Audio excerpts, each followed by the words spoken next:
Au nom du Père et du Fils et du Saint-Esprit, viens à nous, Esprit Créateur, visite les âmes de tes fidèles, emplis de la grâce d'en haut les cœurs que tu as créés.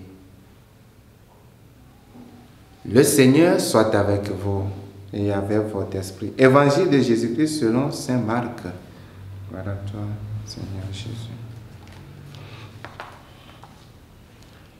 En ces jours-là, comme il y avait une grande foule et que les gens n'avaient rien à manger, Jésus appelle à lui ses disciples et leur dit: j'ai de la compassion pour cette foule, car depuis 3 jours déjà, ils restent auprès de moi et n'ont rien à manger.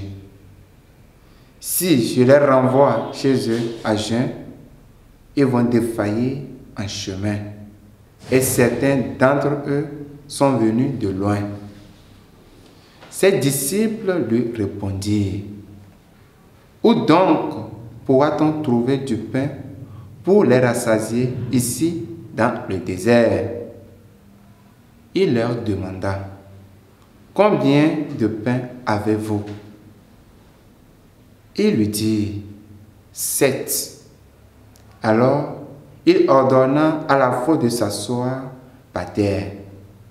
Puis, prenant les 7 pains et rendant grâce, il les rompit et il les donna à ses disciples pour que ceux-ci les distribuent.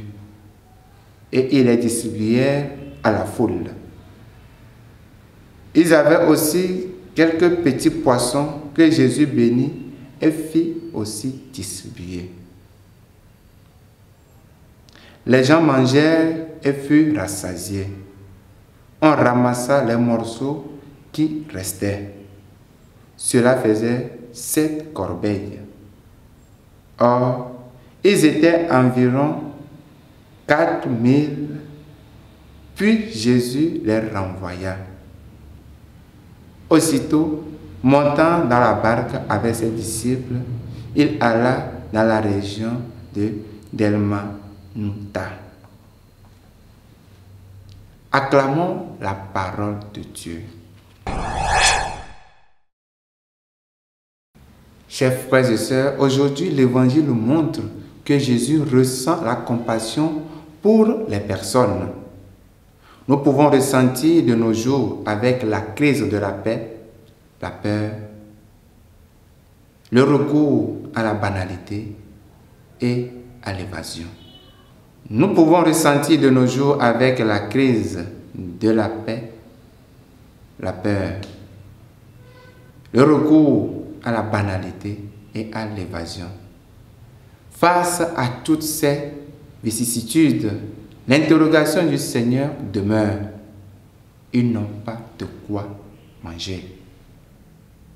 Le texte précise que le Seigneur appelle ses disciples, c'est-à-dire qu'il m'appelle, moi, afin de ne pas les renvoyer à jeun, pour leur donner quelque chose. Jésus a eu pitié des personnes, spécialement sur la terre des païens. Cela vaut la peine d'une précision. Et nous, réfugiés dans notre petit monde, nous disons que nous ne pouvons rien faire. D'où sortirons-nous une parole d'espérance sûre et ferme, sachant que le Seigneur sera avec nous tous les jours jusqu'à la fin des temps? Comment dire aux croyants et aux incroyants que la violence et la mort ne sont pas des solutions? Le Seigneur nous demande simplement combien de pain nous avons. Peu importe combien on a, il a besoin de tout cela. Le Seigneur veut atteindre tout le monde. Donne-lui ta prière. C'est déjà un pain. Donne-lui ton Eucharistie vécue. C'est un autre pain. Donne-lui ta décision de te réconcilier avec les siens, ceux qui t'ont offensé. C'est un autre pain. Donne-lui ta réconciliation sacramentelle avec l'Église. C'est un autre pain.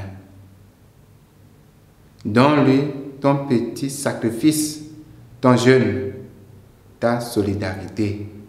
C'est un autre pain. Donne-lui ton amour à sa parole qui te donne force et réconfort. C'est un autre pain.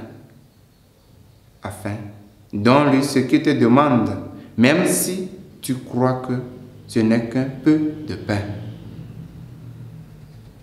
Que le Seigneur nous donne sa grâce et sa force. Loué soit Jésus-Christ.